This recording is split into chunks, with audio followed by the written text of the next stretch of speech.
gudoomiyaha gobolka Banaadir ahna duqa magaalada Muqdisho mudane Cumar Maxamuud Maxamed Cumar Filish ayaa xarunta aqalka dowladda hoose xamar ku daafuray tababar socon doona muddo 5 cisho ah oo lagu baranayo muhiimadda uu talaalku u leeyahay carruurta. tababarkan ayaa waxaa soo agaasintay waaxda caafimaadka iyo fayadhowrka ee dowladda hoose xamar iyadoo ay ka qayb gali doonaan howlwadeen ka socda MCH-yada ka howlgala degmooyin gobolka Banaadir iyo sidoo kale xubno ka socda hay'adaha UN-ka ee UNICEF iyo sidoo kale WHO. agaasimaha waaxda caafimaadka ee dowladda hoose xamar maxamed maxamuud cadow ayaa ka warbixiyay tababarkani. soo dhawow maanta waxaa meeshaan isugu imaanay tababar ku saabsan talaalka iyo waxyaabaha la xiriiro.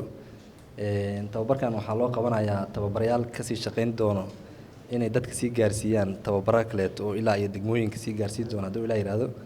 wuxuu noo socon doonaa ilaa iyo 5 maalin. maanta waa furitaankiisa ugu horreeyay.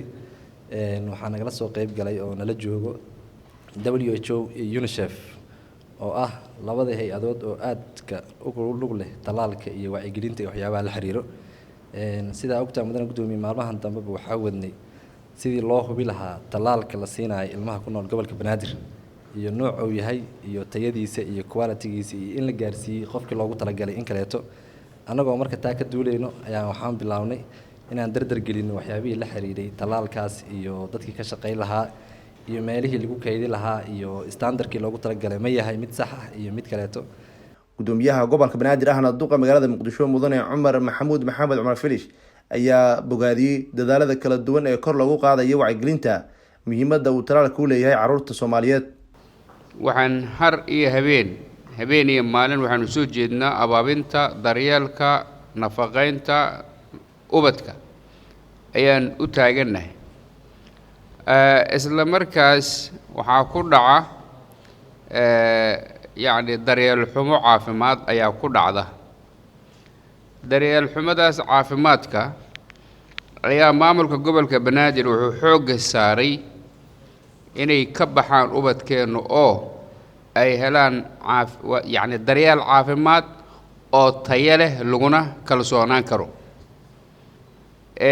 haddii cunugaaga qof iska socdo aan la garanayn waddankan wada cadaawada noqday oo maalin walba tallaalo adiga kalsooni ma qabtid cunugan si sax ah ma loo tallaalay mase looma tallaalin oo khaladaa loo tallaalay. haddii cunugaas yacni ay cudur isaga yimaado xataa aan tallaalka shaqo ku lahayn adiga cuqdaad qabtaa. cuqdadaasoo ama misuse lagu sameeyey ama si khaldan loo isticmaalay dawadii cunugan la siiyey. laakiin marka shaqaalaha maamulka gobolka Banaadir oo shaqaale dawladeed markay hawsha ay u qumaan waxaan anagu ku leenahay